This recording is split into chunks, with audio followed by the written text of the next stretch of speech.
Assalamualaikum warahmatullahi wabarakatuh. Waalaikumsalam warahmatullahi wabarakatuh.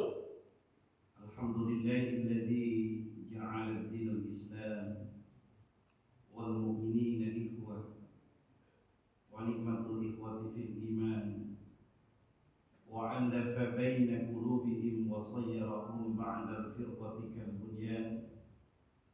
Asyhadu an la ilaha illallah wahdahu la syarika lah wa asyhadu anna Muhammadan 'abduhu wa rasuluh. Allahumma salli wa sallim wa barik ala nabiyyina Muhammad wa ala alihi wa ashabihi ajma'in wa ba'du.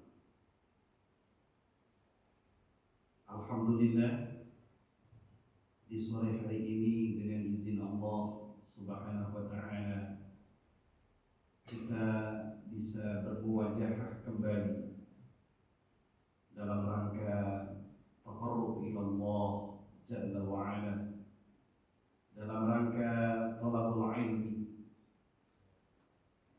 Semoga kajian rutin yang diadakan di Rumah Sakit Harapan Bunda ini Allah senantiasa melimpahkan rahmat dan barokahnya kepada kita semua dan kepada keluarga besar kita semuanya. Amin. Bapak-bapak, ibu-ibu, seluruh kaum muslimin muslimat, a'azzani Allah wa iyyakum. Di antara nikmat Allah Subhanahu wa ta'ala yang wajib kita wujudkan dengan amalan adalah pemberian hati dan akal yang sehat. Pemberian hati dan akal yang sehat yang Allah berikan kepada kita bagian dari nikmat Allah Subhanahu wa ta'ala. Tentu dalam mewujudkan rasa syukur kita kepada Allah Subhanahu wa ta'ala adalah tidak hanya sekedar berenung, tidak hanya sekedar berpikir hal-hal yang mengarah kepada duniawi saja, tetapi yang sangat utama kita berenung, berpikir, mentadabburi ayat-ayat Al-Quranul Karim sebagai bentuk iman kita kepada Allah dan kepada Al-Quranul Karim. Dalam kesempatan ini insyaallah sudah disampaikan tema kajian adalah keutamaan mempelajari Al-Quranul Karim. Sebelum diawali dengan bacaan Al-Quran, saya mengajak kepada bapak-bapak, ibu-ibu di mana saja berada, khususnya kepada kita yang hadir dalam kesempatan sore hari ini, untuk meluruskan tujuan kita hadirnya di masjid ini. Tentu diluruskan dengan niat, meluruskan niat kita semata-mata kita luruskan mencari ridha Allah Subhanahu wa ta'ala. Karena niat yang lurus, niat yang benar, niat yang ikhlas dalam segala bentuk amalan kita, maka akan mengantarkan kepada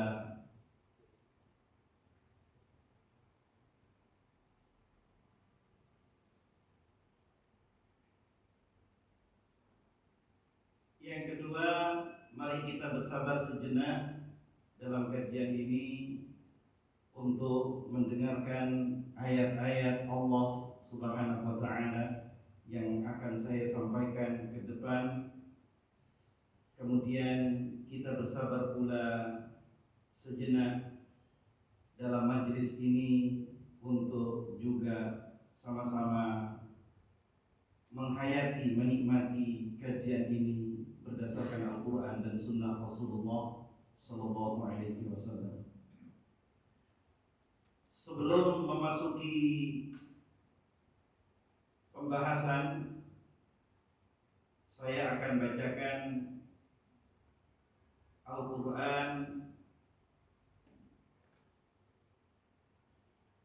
surah yang ke-70,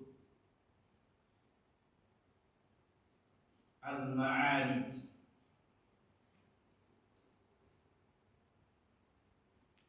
dari ayat pertama.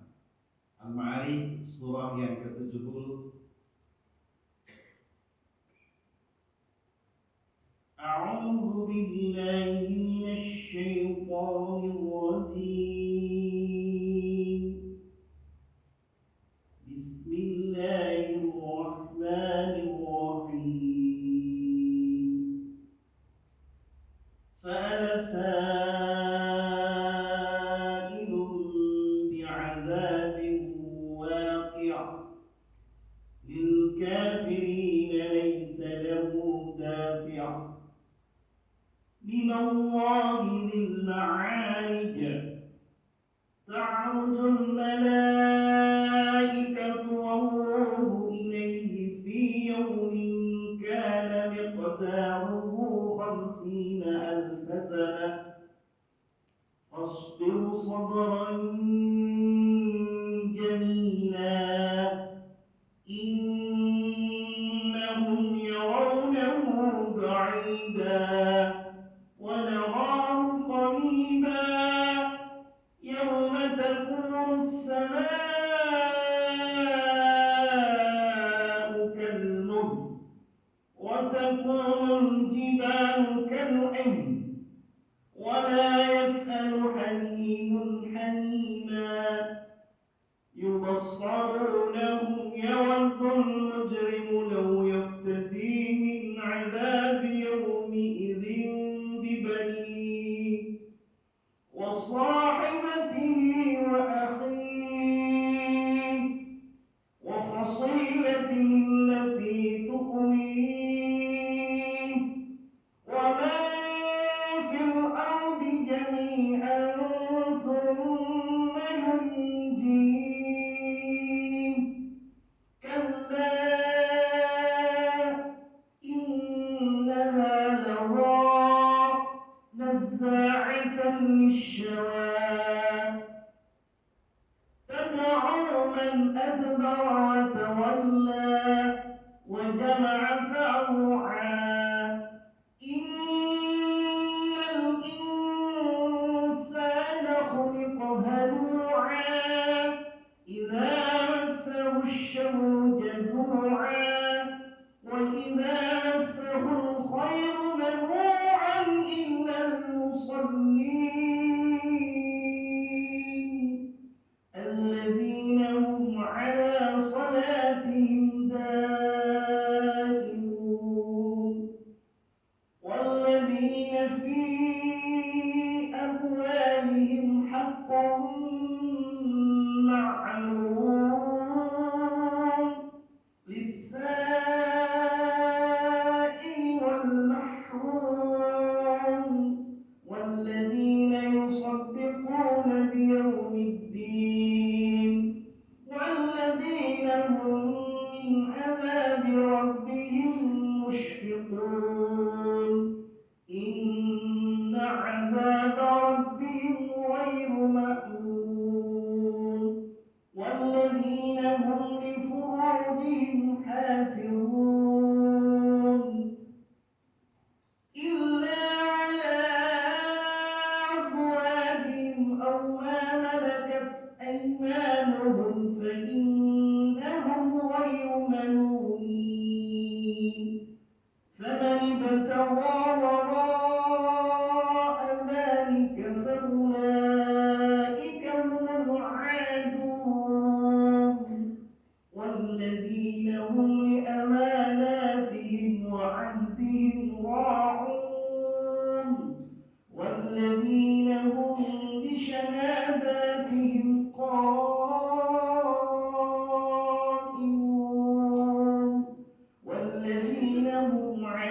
صلاتهم يحافظون أولئك في جنات مكرمون. Semoga kepada kita semua Allah merahmati, Allah menyayangi dengan tilawah Al-Quran yang baru saja saya baca.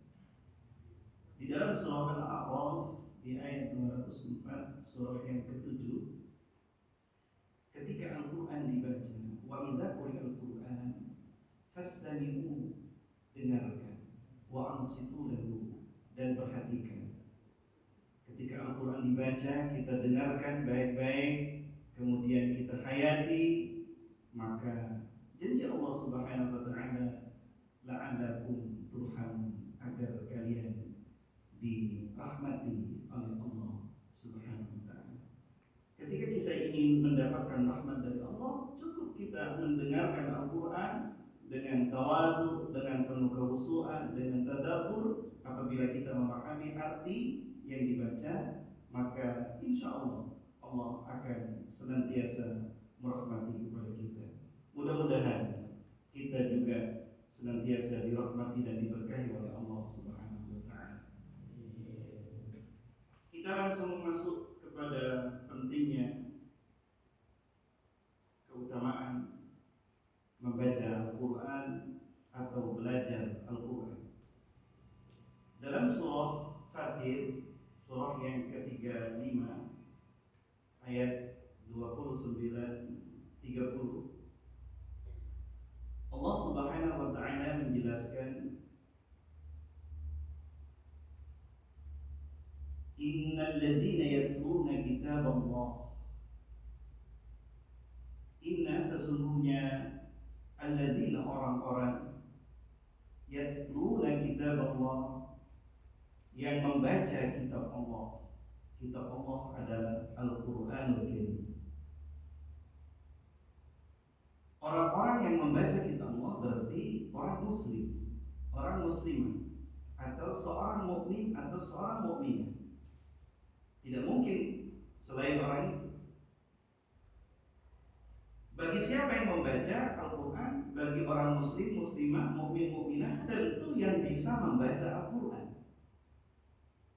Bagaimana untuk bisa membaca Al-Quran? Belajar. Kita sementara bisa membaca bahasa bacaan-bacaan selain Al-Quran, namun kita sebagai muslim tidak bisa membaca Al-Quran, maka wajib bagi kita untuk belajar membaca kitab Allah. Di dalam surah Al-Alaq, Allah jelaskan, Iqra bismi rabbikal ladzi khalaq, di ayat yang pertama. Dan ayat ini, surah ini pula surah yang turun pertama kali, yang diwahyukan pertama kali oleh Allah melalui malaikat Jibril alaihi salatu wassalam, yang disampaikan oleh Jibril alaihi salam kepada Rasulullah sallallahu alaihi wasallam. Iqra, bacalah wahai Muhammad, bismi rabbikal ladzi khalaq, dengan nama Tuhanmu, nama Rabbmu, Al-Khalaq, yang telah menciptakan. Dengan ayat ini termasuk ayat yang menunjukkan, yang mensyariatkan kepada kita wajibnya belajar, wajibnya mempelajari kitab suci Al-Quran. Jadi belajar tentang kitab suci Al-Quran ini adalah hukumnya wajib. Mengapa? Karena ada kewajiban yang juga wajib dilaksanakan, wajib dikerjakan oleh kita berupa sholat, karena di dalam sholat adalah ada bacaan Al-Quranul Karim. Bagaimana ketika kita tidak bisa membaca Al-Quran kalau kita akan salat? Tentu perlu kita mempelajari terlebih dahulu, terutama bacaan suratul Fatihah atau Ummul Kitab atau Ummul Quran. Bapak-bapak, ibu-ibu, saudara yang saya muliakan, semoga Allah Subhanahu wa taala senantiasa melimpahkan rahmatnya dan barakahnya kepada kita semua. Rasulullah Shallallahu Alaihi Wasallam, saya bawakan kitab kecil ini usianya saya lihat tanggalnya tanggal 5 bulan 1 1990 Masehi. Usianya kitab yang saya pegang ini namanya At-Tibyan fi Adabi Hamalatil Quran, yang menghimpun adalah Imam An-Nawawi rahimahullah. Rasulullah Shallallahu Alaihi Wasallam di dalam kitab ini menjelaskan, tentu ini kitab himpunan, namun riwayatnya Rasulullah Shallallahu Alaihi Wasallam di dalam riwayat Imam Al-Bukhari rahimahullah taala, khairukum man ta'allama al-Qur'ana wa 'allama. Khairukum, sebaik-baik kalian, man adalah orang ta'allama, yang belajar Al-Quran wa 'allamahu, dan yang mengajarkan Al-Quran. Cukuplah hadis ini sebagai hujjah bagi kita sebagai umat Rasulullah SAW untuk menegaskan bahwa keutamaan mempelajari kitab suci Al-Quran adalah sangat besar. Bahkan mempelajari ilmu-ilmu yang lainnya tidak bisa menandingi daripada keutamaan mempelajari kitab suci Al-Quran. Oleh karenanya, bagaimana kita akan mengenal dalam mengetahui membaca Al-Quran dengan benar? Tentu ada tahapan belajar di dalam Al-Quran. Ada tahapan belajar bagaimana untuk mengenal. Pertama, tahapan yang pertama adalah mengenal huruf-hurufnya, yang disebut di dalam ilmu syar'iyah adalah huruf hijaiyah. Dalam penyebutan huruf hijaiyah, maka kita pertama yang wajib kita pelajari, kita akan membaca seperti tadi dalam surah Al-Ma'arij, sa'ala sa'ilun bi'adabin waqi. Tentu sebelum penggabungan kata menjadi sa'alah, tentu ada huruf sin terlebih dahulu, ada huruf hamzah, ada huruf lam. Jadi ketika digabung menjadi sa'alah. Demikian seterusnya, sa'ilun. Demikian seterusnya, bi'adabin waqi'ah. Al-Muzammil di ayat yang keempat, warattilil Qur'ana tartila. Membaca Al-Quran dengan tartil, dengan perlahan-lahan sesuai dengan kaidah yang ditentukan di dalam syariat, yaitu membaca Al-Quran dengan tartil, berusaha membaca hurufnya Al-Quran sesuai dengan petunjuk yang diajarkan oleh Rasulullah SAW kepada para sahabat. Kepada para sahabat Rasulullah SAW, kepada Abdullah bin Mas'ud dan kepada sahabat-sahabat yang lain. Sehingga dirangkum oleh para ulama dalam beberapa disiplin ilmu yang disebut namanya al-ilmu tajwid. Ada al-ilmu tajwid. Ketika kita ingin bisa membaca Al-Quran dengan benar, maka belajar ilmu tajwid. Apa yang dimaksud ilmu tajwid? At-tahsin bi tilawatil Quran. Memperbaiki cara membaca Al-Quran dengan kaidah-kaidah yang benar. Jadi tahsin itu bagian dari ilmu tajwid. Contoh bahwa huruf hijaiyah di dalam Al-Quran disimpulkan oleh para ulama ada 28 huruf hijaiyah. Ada yang menyebutkan 29. Namun yang sahih ada 28 huruf hijaiyah.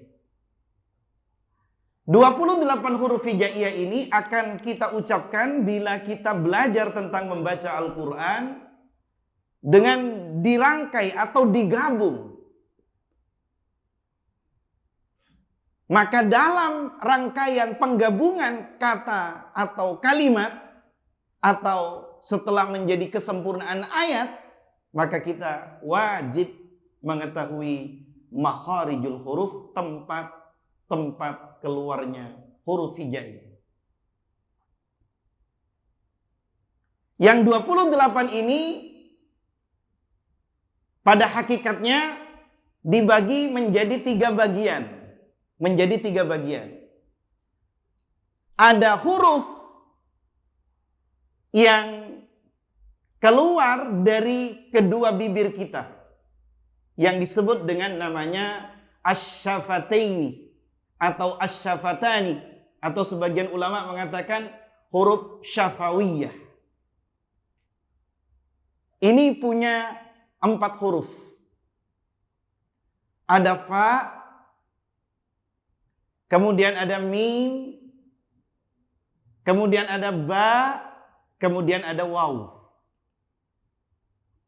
Ketika kita menyebutkan mim, maka kedua bibir ini harus ketemu. Maliki. Ini ada 4. Yang dimaksud adalah syafataini atau syafatani atau syafawiyah. Itu bahasa Arabnya kedua bibir, syafataini. Ketika kita menyebut billah, ba ini ada di kedua bibir. Maka kedua bibir kita harus ketemu. Ba. Maka ketika kita menyebutkan ba, maka kedua bibir ini harus ketemu. Billah. Tidak bisa ya seperti ini, tidak ketemu. Billah. Tidak bisa. Sebenarnya itu sudah menjadi tabiat. Huruf ba itu memang keluarnya dari kedua bibir tentu yang disuarakan. Demikian juga mim, demikian juga waw. Namun kalau waw agak sedikit memunyongkan kedua bibir. Wa, wi, wu. Namun dari bibir. Namun khusus fa, tidak kedua bibir ini ketemu, tapi bibir bawah yang bagian dalam itu bertemu dengan gigi bagian atas. Alam tara kaifa. Tidak bisa ketemu alam tara kaifa. Bibirnya ketemu bibir itu salah. Ini dalam petunjuk sebagaimana para ulama memberikan pelajaran tentang makharijul huruf. Bapak-bapak jamaah rahimani wa rahimakumullah, kadang kita belajar membaca Al-Quran ya sekedar hanya modalnya mendengar. Modalnya duduk, modalnya tenang, baca bersama, tapi tidak mempelajari tahapan demi tahapan. Tidak perlu bagusnya suara, memang bagusnya suara itu membantu kepada membaca Al-Quran dengan nikmat, dengan baik.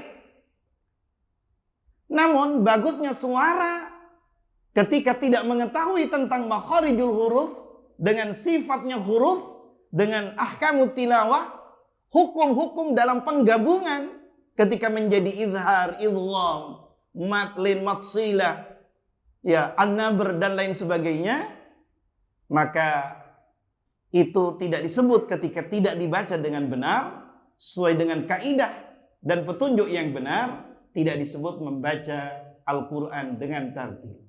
Maka belajar Al-Quran begitu sangat besar pahalanya di sisi Allah Subhanahu wa ta'ala ketika belajar dengan tahapan yang benar. Jamaah rahimani wa rahimakumullah,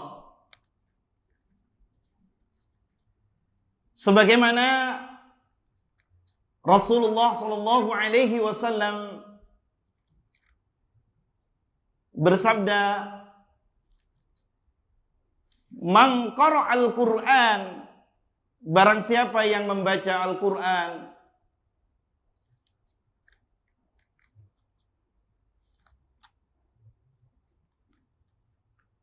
barang siapa yang membaca Al-Qur'an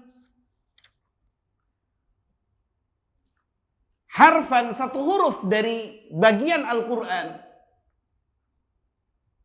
Di dalam riwayat yang lain, man qara'a harfan min kitabillah. Man qara'a, barang siapa yang membaca harfan, satu huruf, min kitabillah, dari kitabnya Allah, falahu hasanatun. Nah, maka baginya dapat satu kebaikan. Wal hasanatu bi asyri amsalihah. Dan satu kebaikan itu dilipatkan bi asyri amsalihah, 10 semisal satu kebaikan. La aqulu alif lam mim harfun. Tidak aku katakan alif lam mim 3 huruf itu harfun, satu huruf. Walakin alifun harfun. Alif itu satu huruf, walamun harfun, dan lam itu satu huruf, wa mimun harfun, dan mim itu satu huruf. Hadis ini diriwayatkan oleh Imam At-Tirmidzi rahimahumullahu ta'ala. Ini menunjukkan mempelajari Al-Quran belajar dengan benar, tidak dengan asal-asalan.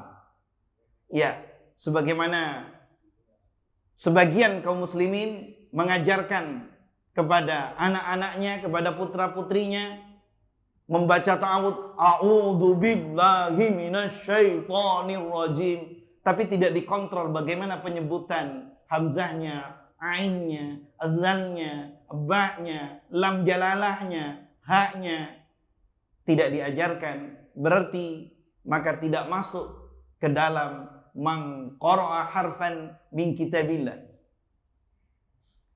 Jadi barang siapa yang membaca harfan, satu huruf dari kitab Allah, membaca atau belajar dengan benar, dengan tuntunan, dengan tahapan yang benar, tidak asal sekedar membaca.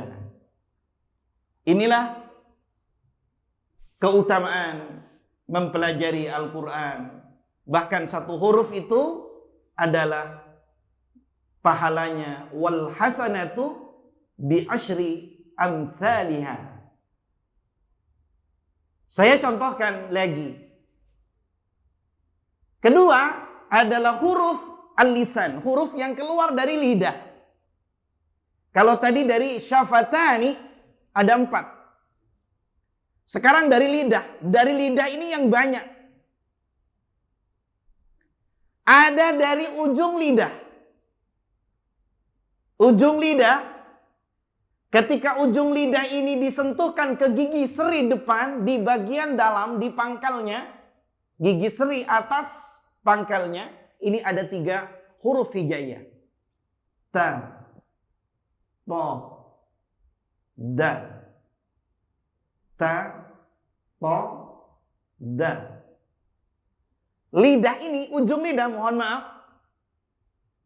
Ujung lidah kita ini disentuhkan ke gigi seri yang atas bagian dalam, tentu tidak mungkin bagian luar. Namun di pangkalnya, di belakang, bukan bagian ujungnya, bukan bagian depannya. Ta, ata, tidak boleh ata, salah. Menyebut seperti tha, seperti za, seperti lo. Sama-sama di ujung lidah. Sama-sama menyentuh kepada gigi, tapi beda. Ini contoh saja. Bapak-bapak, saudara sekalian yang saya muliakan. Kemudian masih di ujung lidah, masih seputar di ujung lidah. Untuk huruf tha, za, kemudian Allah, ada 3 juga. Ujung lidah ini disentuhkan di gigi seri depan bagian ujung. Sehingga kalau dia mati seperti digigit ujungnya lidah kita ini.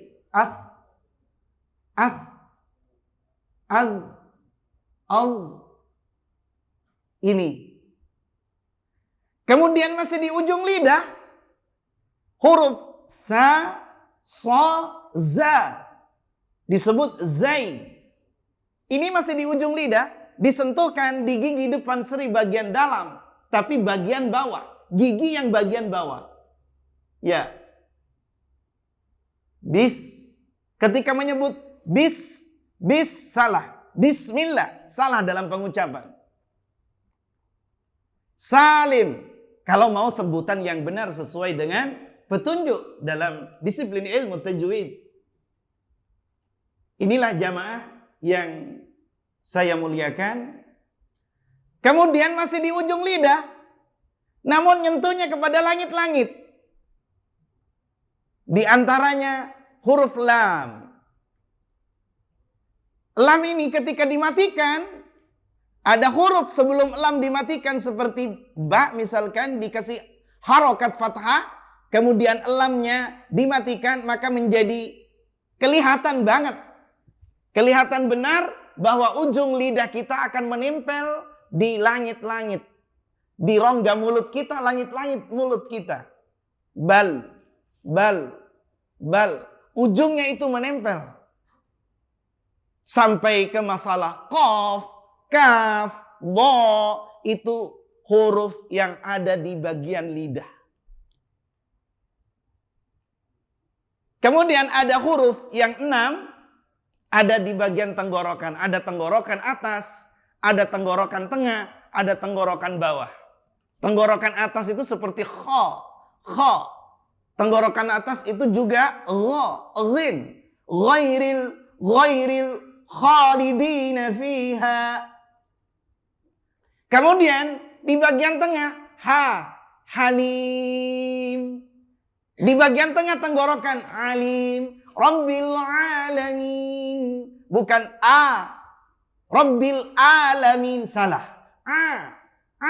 Di bagian tengah. Di bagian bawah hamzah dan ha. Maka hanya di 3 ini hakikinya. Adapun khaisum itu pengucapan gunnah. Pengucapan gunnah. Adapun al-jawf itu bukan hakikat huruf. Tapi yang 28 ini hanya berkumpul di bibir. Ada di situ tadi yang dijelaskan, di lidah, namun ada yang di ujung, ujungnya berbeda, kemudian disentuhkan yang ke langit-langit, ada yang di tengah seperti sya, ja, seperti iya. Insyaallah, ada yang di pangkal lidah, qa, ada yang di pangkal lidah tapi agak keluar sedikit, agak masuk maksudnya, tidak pas di pangkalnya seperti ka. Allahu akbar. Tidak boleh disebut atau diucapkan seperti qaf. Allahu akbar. Salah. Memang hampir mirip antara qaf dengan kaf. Ya. Qalu, qul. Kalau qaf mati lam, itu ucapkanlah, katakanlah. Kalau kaf, mati lam, bedanya. Kul, makanlah artinya. Ini tahapan. Belum kita belajar kepada sifat.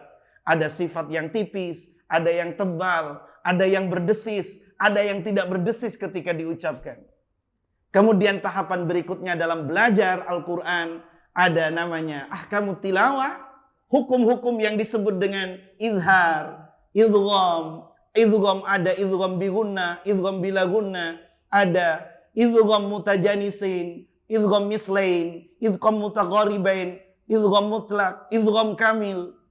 Ini yang kadang kita lalai dalam mempelajari Al-Quran. Kita menyatakan beriman kepada Al-Quran, sementara kita menguasai ilmu dunia selain Al-Quran. Kita ahli di bidangnya, tapi Al-Quran kita abai terhadapnya. Inilah yang dimaksud besarnya keutamaan atau besarnya pahala kalau kita belajar Al-Quran, belajar dengan benar. Tidak sekedar asal-asalan. Ya. Alhamdulillahirabbil alamin, Ar-Rahmanir Rahim, Maliki Yaumiddin. Ini membaca namanya asal-asalan. Mari kita akan berjumpa dengan ajal kita. Pasti kita akan menjumpai ajal yang telah ditentukan oleh Allah Subhanahu wa taala. Inilah yang dimaksud tahsin bi tilawatil Quran, memperbaiki cara membaca Al-Quran. Maka di sini sangat besar pahalanya di sisi Allah bagi seorang yang belajar ilmu Al-Quran, belajar Al-Quran, yang belajar tentu dengan tahapan yang benar, membaca, kemudian mengartikan, dan memahamkan serta mengamalkan. Sebagaimana dalam suatu riwayat hadis Rasulullah SAW, saya singkat karena hadisnya panjang. Rasulullah SAW pernah bersabda kepada salah seorang sahabat, afala yaghdu ahadukum ilal masjid faya'lamu ayyaqra'u ayataini fi kitabillah azza wa jalla khairum minna qatain wa salasun khairum min salasin wa arba'un khairum min arba' wa min a'dadihinna minal ibil. Jamaah rahimani wa rahimakumullah, Rasulullah sallallahu alaihi wasallam mengatakan, tidaklah salah satu di antara kalian pergi ke suatu tempat, ke masjid di sini yang dimaksud, faya'lamu ayyaqra'u ayatan min kitabillah, lalu membaca 2 ayat dari kitabnya Allah, itu lebih baik daripada 2 unta. Coba, unta itu harga yang sedang, itu rata-rata sekitar 25 juta, 30 juta. Itu harga yang sedang. Dan unta yang tidak berkualitas. Kalau unta yang bagus bisa mencapai 50, 60, 70 juta, bahkan bisa mencapai 90 juta. Hanya membaca 2 ayat, dengan membaca tentu dengan bacaan yang benar, maka pahalanya lebih baik daripada mendapatkan 2 unta, bahkan 3 unta, bahkan 4 unta. Bapak-bapak jamaah rahimani wa rahimakumullah, inilah di antaranya pahala belajar mempelajari Al-Quran. Maka kadang pada umumnya ya saudara kita muslim membaca Yasin, membaca surah Yasin umumnya hanya sekedar membaca surah Yasin melalui bacaan teks bahasa Indonesia.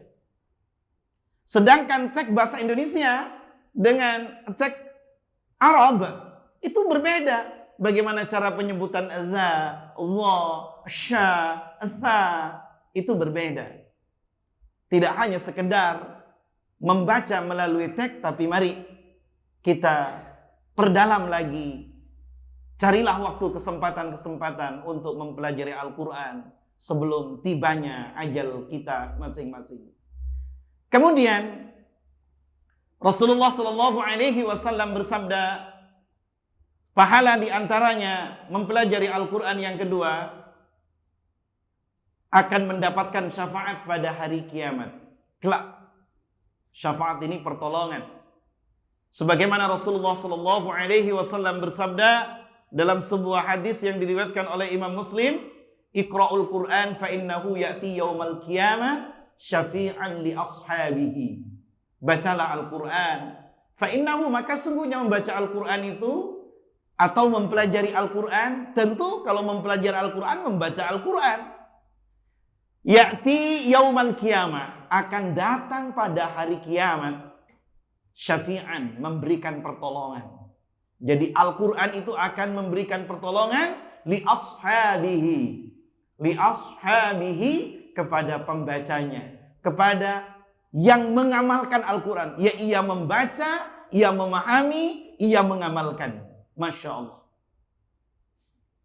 Jamaah rahimani wa rahimakumullah. Itulah kemudian yang terakhir di antara pahala membaca Al-Quran, sebagaimana sabda Rasulullah Sallallahu Alaihi Wasallam dalam riwayat Imam Muslim,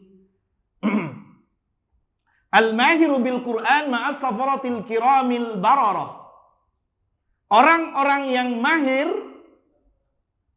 mahir membaca Al-Quran ma'as safaratil kiramil bararah, maka dia bersama dengan malaikat yang mulia dan taat.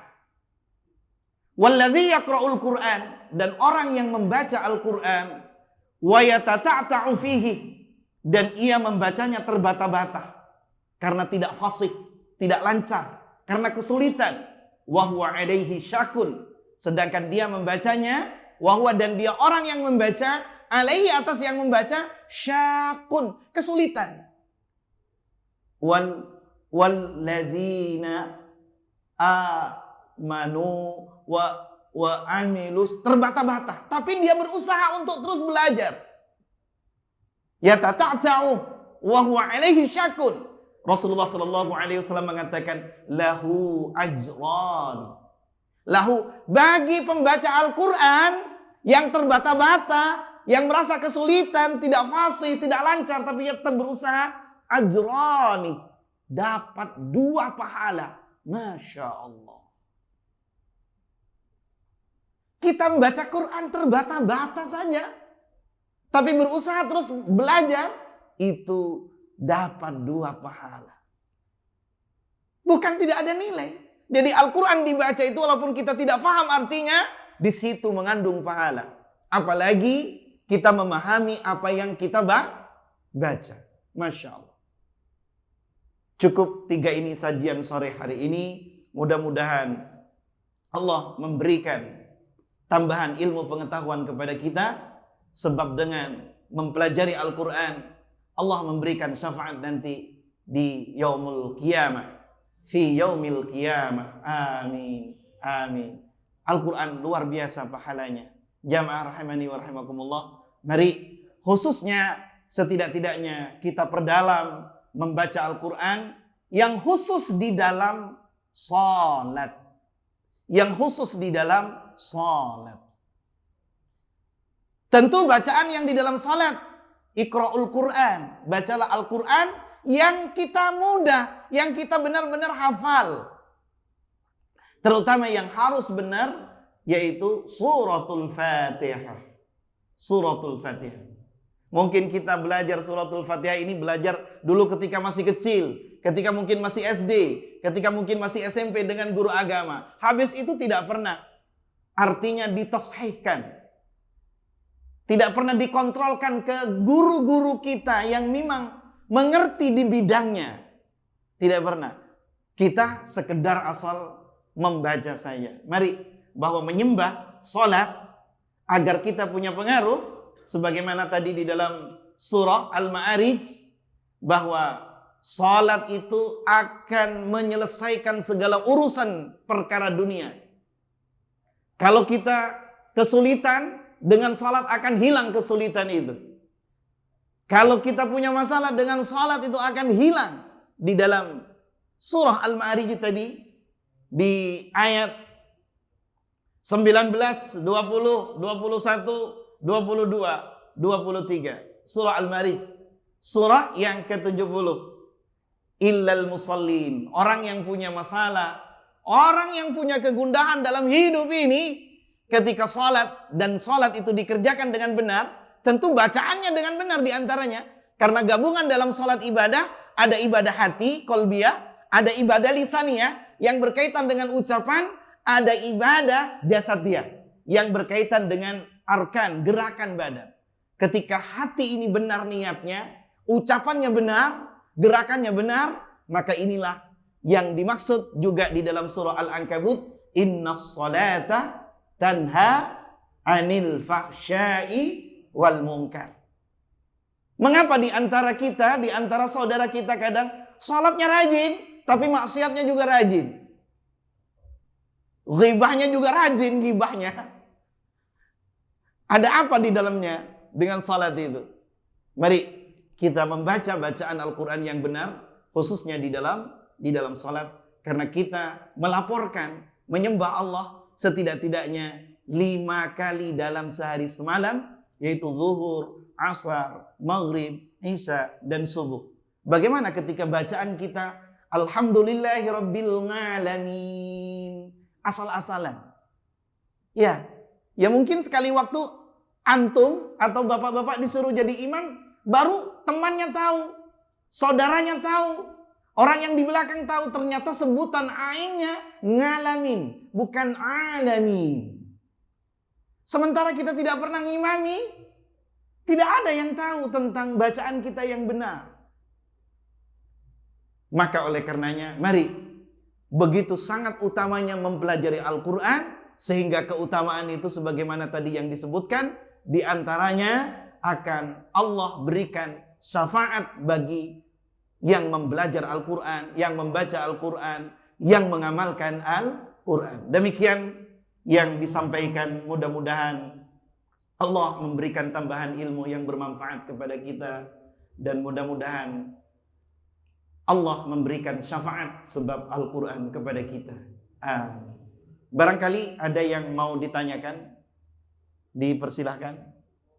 Kalau tidak ada yang dipertanyakan, segera ditutup. Ya, silakan kalau ada yang mau ditanyakan.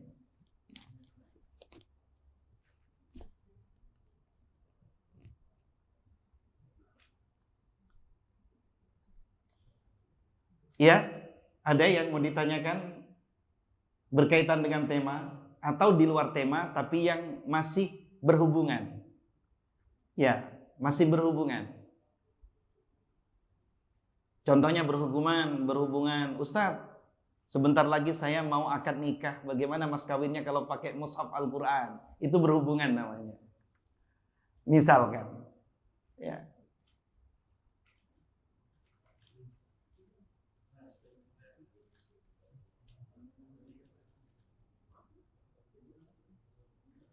Silakan yang berhubungan juga dengan sholat. Karena tadi jemput juga tentang masalah sholat. Ya. Ya, silakan, fadhol.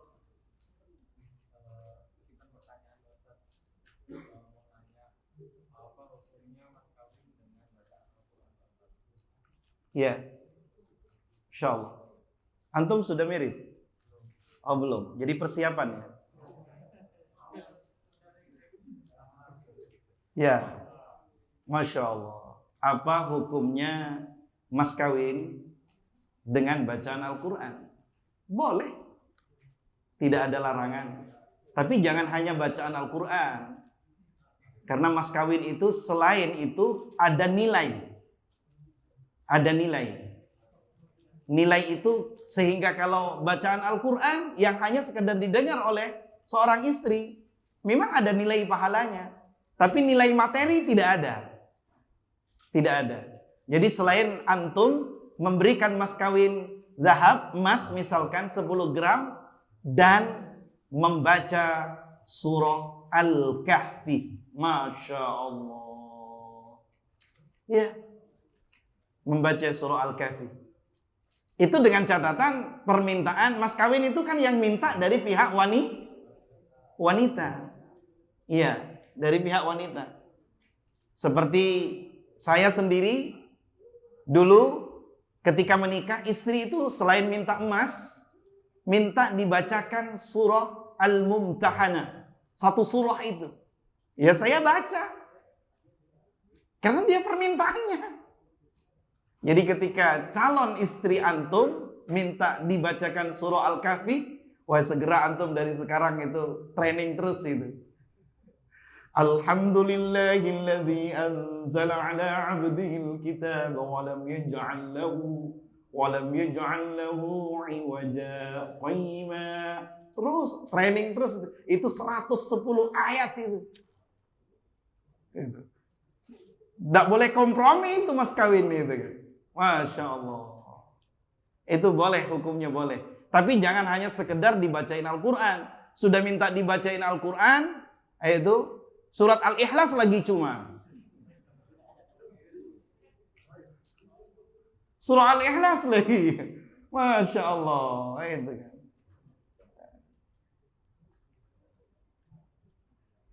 Jadi kalau istri kita misalkan minta mas kawinnya, terserah gitu kan. Kan ada sebagian wanita ya itu mengatakan terserah emas lah. Nanti dibacain surah Al-Ikhlas saja. Ya. Tidak ada yang nilai materi gitu kan. Tidak ada nilai materi. Atau hanya sekedar materinya seperangkat alat sholat bersita bacaan surah Al-Ikhlas gitu kan. Iya. Masya Allah. Padahal itu salah satu di antara yang menyebabkan kehalalan. Yang tadinya haram menjadi wanita itu kalau disentuh tadinya haram, sebab mas kawin itu menjadi halal. Adanya ijab kabul, adanya mas kawin. Jazakallah. Ya, adanya kedua saksi. Ya. Wallahu a'lam bishawab.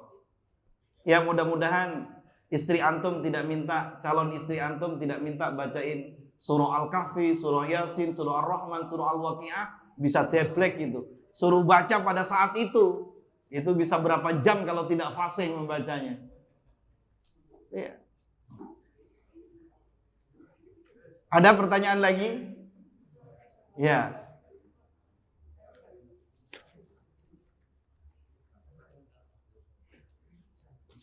Nah, silakan.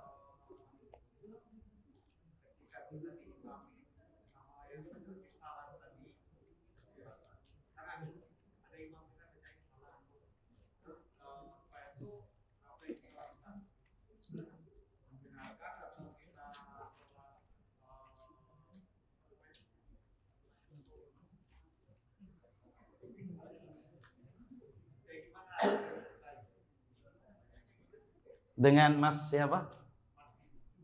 Dudi. D ya. Insyaallah Mas Dudi. Bagaimana kalau kita jadi makmum, kemudian imamnya misalkan membaca suratul Fatihah. Bismillahnya bagus. Bismillahirrahmanirrahim. Tapi ketika di ayat yang kedua, Alhamdulillahi Rabbil Alamin. Bukan a. Itu kan salah itu. Maka bagaimana sikap kita? Kalau kita pas di belakang imam, ya, kalau antum tidak bermakmum di shop yang kesekian, kalau di masjid ini masih kejangkau, antum memperbaiki. Alamin, memperbaiki. Mengingatkan dengan lisan. Ya. Mengingatkan dengan lisan. Makanya menjadi imam itu tidak sembarang menjadi imam sebenarnya. Di antara syarat menjadi imam sholat, di antara sholat berjamaah, syarat menjadi imam sholat, aqra'uhum li kitabillah. Aqra'uhum, lebih ahli dalam membaca kitab Allah. Iya. Jadi di antara makmum ada orang 100, maka dia di antara orang 100 ini dialah yang paling baik dalam membaca Al-Qur'an. Bukan karena ketokohan. Karena itu menyembah Allah, memimpin menyembah kepada Allah Subhanahu wa taala. Itu sikap pertama. Namun kalau kita tahu bahwa begitu terus, diingatkan begitu terus, maka sebaiknya kita tidak bermakmum kepada orang itu. Apalagi bacaan yang dibaca yang salah, suratul Fatihah. Di antara suratul Fatihah. Iya. Karena suratul Fatihah itu di dalam ilmu fikih itu bagian dari rukun. Ketika rukun itu tidak benar, maka sholatnya tidak sah. Kalau sujud sahwi itu karena yang wajib. Iya. Termasuk rukun dalam sholat itu takbiratul ihram. Bacaannya bukan ngangkat tangannya. Allahu Akbar. Ketika ada orang melafadzkan takbiratul ihram tidak pakai lafadz itu, maka sholatnya tidak sah. Sama-sama maha besar, Allahul Azim, tidak pakai Allahu Akbar. Allah maha agung, tidak sah sholat. Karena yang ditentukan dalam syariat adalah Allahu Akbar. Kemudian rukun di dalam sholat adalah yang tentang bacaan adalah suratul Fatihah. Makanya suratul Fatihah ini wajib benarnya. Ketika surah Al-Fatihah sebagai imam tidak benar melafadzkannya, maka sholatnya tidak sah. Baik yang disampaikan oleh para imam-imam yang 4, Imam Hanafi, Imam Malik, Imam Asy-Syafi'i, Imam Hambali rahimahumullahu ta'ala. Jadi adapun kesalahan yang unsurnya bacaan surah yang tidak disengaja karena lupa, ya maka itu tidak menyebabkan kebatalan. Karena unsur ketidaksengajaan, bagaimana makmum? Ya diingatkan. Diingatkan. Misalkan membaca surah ada yang kelewat, diingatkan. Ada yang salah, diingatkan oleh makmum. Maka yang menjadi makmum di belakang imam itu, khusus shaf yang pertama di belakang imam, pengetahuan tentang bacaan Al-Qur'annya selevel atau paling tidak di bawah imam itu. Sehingga kalau imamnya baca suratan apa saja, dia bisa langsung mengingatkan. Ini khusus di belakang imam, di barisan imam, 3 orang di belakang imam itu. Tidak asal-asalan di belakang imam itu. Jadi kita jangan kepedean. Kalau bermakmum di belakang imam Masjid Nabawi misalkan, itu memang sudah khusus, tidak boleh orang lain. Sudah ada khusus. Ketika imam membaca surah, ada yang lupa, imamnya lupa dalam bacaan itu, maka diingatkan oleh makmum yang ada pas di belakang. Ya. Wah, kalau begitu pada mundur semua.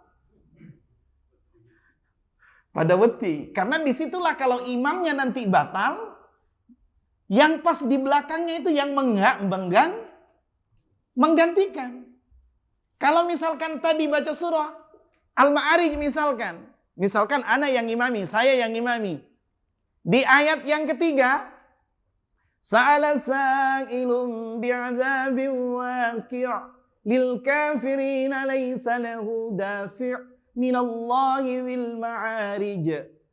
Di ayat yang keempatnya lupa, maka makmum yang di belakang saya itu harus mengingatkan.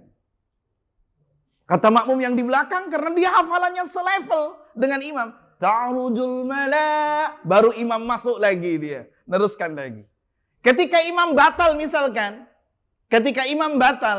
di ayat yang keempat, maka makmum itu sebagai pengganti langsung meneruskan. Kalau ndak hafal, ya ndak apa-apa juga. Apa hafalnya? Al-Ikhlas, ndak apa-apa juga. Ya. Maka ketika imam batal sholatnya, membaca suratul Ma'arij atau surah yang lain, di ayat keempatnya, ta'rujul malaikatu waruh, batal. Langsung keluar dari tempat ia ngimami, kemudian masuk makmum yang di belakangnya, meneruskan bacaan itu boleh. Atau tidak meneruskan bacaan itu boleh. Tapi para ulama yang baik, yang utama adalah meneruskan bacaan imam. Meneruskan bacaan imam. Namun diteruskan di kalimat atau di ayat yang sempurna. Wallahu a'lam bishawab. Jadi kalau bermakmum, ya kesimpulannya, kepada imam yang bacaan Fatihahnya tidak benar, maka sebaiknya tidak bermakmum. Makanya di tempat-tempat masjid umum itu mestinya ada imam khusus yang memang sudah di training, yang sudah diketahui kemampuan dia syarat menjadi imam itu akidahnya harus benar, tidak melakukan bentuk kesyirikan. Imam kalau melakukan kesyirikan, mohon maaf, dia dukun, dia percaya kepada benda-benda yang memberikan rizki, memberikan umur, nggak boleh jadi imam itu. Kalau kita tahu tidak sah sholatnya. Yang kedua adalah memahami tentang fikih sholat. Imam Asy-Syafi'i lebih kuat memahami tentang fikih sholat. Yang ketiga, bacaannya benar. Ya, bacaannya benar, bacaan tilawahnya benar. Tapi walaupun bacaannya baik, tapi tidak ngerti, tidak paham tentang fikih sholat. Bagaimana kalau terjadi imam lupa, batal, bagaimana tidak ngerti. Tidak ngerti tentang rukun, wajib, sunnah, makruh yang dilakukan dalam sholat, tidak ngerti. Itu milih yang lebih memahami dan milih orang yang lebih baik bacaannya. Sama-sama baik bacaannya. Misalkan saya dengan Mas Dodi, ya sama-sama baik bacaannya. Tapi saya lebih memahami tentang fikih, maka memilih saya karena yang lebih memahami tentang fikih sholat. Kemudian syarat yang keempat, akhlaknya baik. Tidak sehabis sholat tidak suka pakai celana pendek. Ya, sehabis sholat, habis sholat, akhlaknya baik di masyarakat, akhlaknya baik. Tidak tukang main judi, kan ada barangkali imam sholat tukang main gaple. Barangkali. Atau tidak main gaple itu, masang-masang nomor itu apa namanya itu? Barangkali jadi imam sholat, bacaannya bagus itu. Itu akhlaknya, itu tidak masuk. Untuk menjadi imam itu tidak masuk. Iya. Apalagi kerjaannya tukang selingkuh gitu. Itu akhlak gitu. Ya, ini mohon maaf ini. Jadi bukan hanya bacaan saja, bukan hanya penampilan saja. Iya. Itu masuk di dalam syarat. Iya. Wallahu a'lam bishawab. Ya. Insyaallah pertanyaan ditutup dengan akhi Dudi ya. Masya Allah. Masya Allah sebagai penutup dalam kajian ilmu ini. Insya Allah. Saya sekedar mengingatkan kuehnya jangan berserakan. Karena takut banyak semut. Karena di sini masjid bukan karena baik tempatnya, karena ini masjid, tempat ibadah. Jadi bawa sampahnya bawa masing-masing ya, untuk menjaga kebersihan tempat ibadah kita masing-masing. Karena masjid ini bagian dari tempat yang mulia di dunia. Tempat yang mulia di dunia ada 3. Masjidil Haram yang ada di Mekah, Masjidil Haram yang ada di Nabawi di Madinah, Masjidil Haram yang ada di Palestina, namanya Masjidil Aqsa. Setelah itu semua masjid sama. Semua masjid sama. Masjid itu tempat yang mulia. Tempat yang dimuliakan oleh Allah Subhanahu wa taala. Maka tidak boleh ya kotor, bau ya dan yang sejenisnya. Demikian yang disampaikan, kebenaran semuanya datangnya dari Allah Subhanahu wa taala. Adapun kesalahan, kekeliruan datangnya dari saya dan dari syaitan, mohon dimaafkan yang sebesar-besarnya. Subhanakallahumma bihamdik, asyhadu an la ilaha illa anta astaghfiruka wa atubu ilaik. Assalamualaikum warahmatullahi wabarakatuh.